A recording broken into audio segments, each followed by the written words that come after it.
Hello YouTube, Grand Captain Speedy here.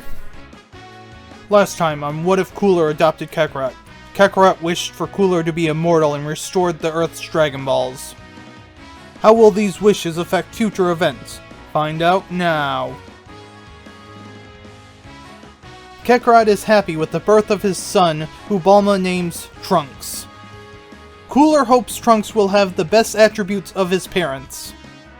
Raditz shortly has a son with his new wife, Chi-Chi, with her naming their son Bucolic. Peace is maintained until Cooler gets a cryptic message from Vegeta, requesting him to come somewhere alone. Cooler grabs Kakarot, Raditz, Salza, Dor, and Nez, then heads out to take care of the problem. Vegeta, Nappa, and Dr. Gero are waiting, and are surprised when Cooler doesn't come alone. Cooler is annoyed that the three chose to betray him, with Cooler quickly signaling to attack. Kakarot begins fighting Vegeta, while Raditz fights Nappa, and Dr. Gero begins fighting Salza, Dor, and Nez. Kakarot is quickly forced to go Super Saiyan, with his power being equal to Vegeta's, while Nappa has an edge over Super Saiyan Raditz, and Dr. Gero is beating Salza, Dor, and Nez. Cooler decides to step in, going into his 5th form to fight Vegeta, while telling Kakarot to assist in fighting Nappa. Dr. Gero is still winning against Cooler's armored squadron, but both Nappa and Vegeta begin taking a beating, though the three don't seem worried about their current predicament. Vegeta takes out a small bottle and begins using a strange technique, which causes Cooler to disappear into the bottle, with Vegeta putting a cork in the bottle. Laughing, Vegeta proclaims Cooler is as good as dead, which causes something in Kakarot to snap, and with a loud yell transforms into a Super Saiyan 2 before charging at Vegeta. Kakarot is beating Vegeta mercilessly and causes Vegeta to drop the bottle. Dr. Gero loudly warns that they can't let the bottle break, but Nappa and Dr. Gero are stopped by their opponents, which allow the bottle to break as it hits the ground.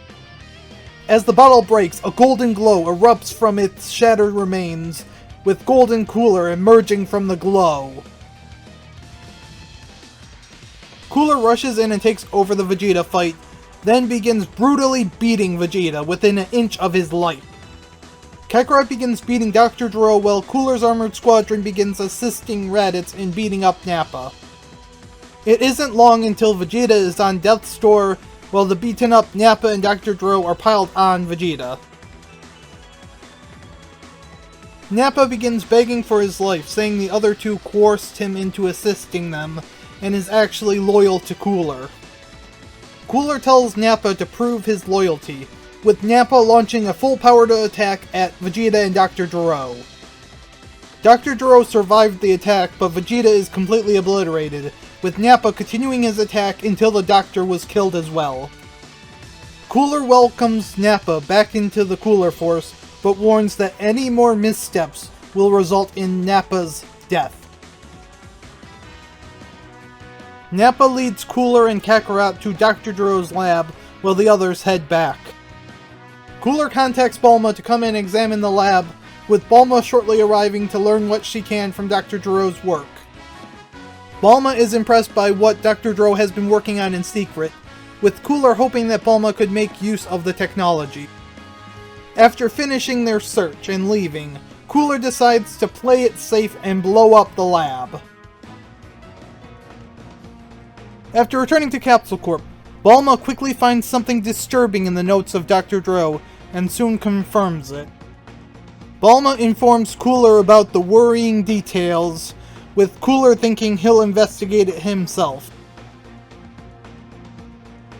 Cooler lands at the strange spaceship that Dr. Gero found. While studying the ship, the door opens, inviting Cooler inside, with Cooler taking a moment before deciding to enter the ship. Cooler is soon confronted by Pui Pui, with Cooler being civil, asking to speak with the master of the ship, but Pui Pui laughs before explaining the trap Cooler just walked into. Pui Pui rushes at Cooler, with Cooler using his eye beams to kill Pui Pui in an instant, before heading to the next level, while Babidi is a little worried at how easily Cooler defeated Pui Pui. Cooler is confronted by Yakan on the second floor, with him once again trying to be civil, but it falls on deaf ears. Babidi teleports them to a place where Yakan would have an advantage, though even with this advantage, Yakan fails to deal any damage to Cooler before getting defeated. The unamused Cooler heads deeper in. At the bottom of the ship, Babidi is incredibly worried at how powerful Cooler is, but Demon King Deborah assures Babidi there is nothing to worry about. Cooler is waiting for a bit before Deborah shows himself. Deborah congratulates Cooler for him beating the opponents thus far, but warns he is a different breed from the others, with Cooler once again trying to be civil and stating he was just here to investigate the strange spaceship on his planet, but once again it is of no use. Cooler is surprised that even in his 5th form that he is on the back foot against Deborah, but once Cooler goes golden, he begins completely overpowering Deborah. Deborah tries pulling out all his tricks, including Stone Spit, which lands on Cooler's hand, with Cooler tearing off his arm before killing Deborah.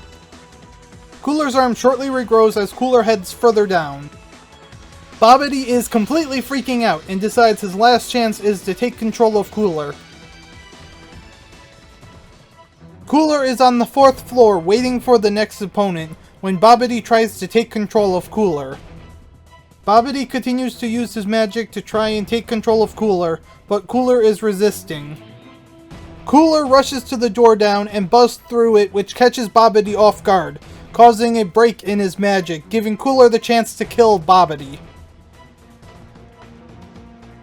The magic has left Cooler a bit disoriented, and as he hears someone thanking him, he instinctively attacks the two, but they dodge.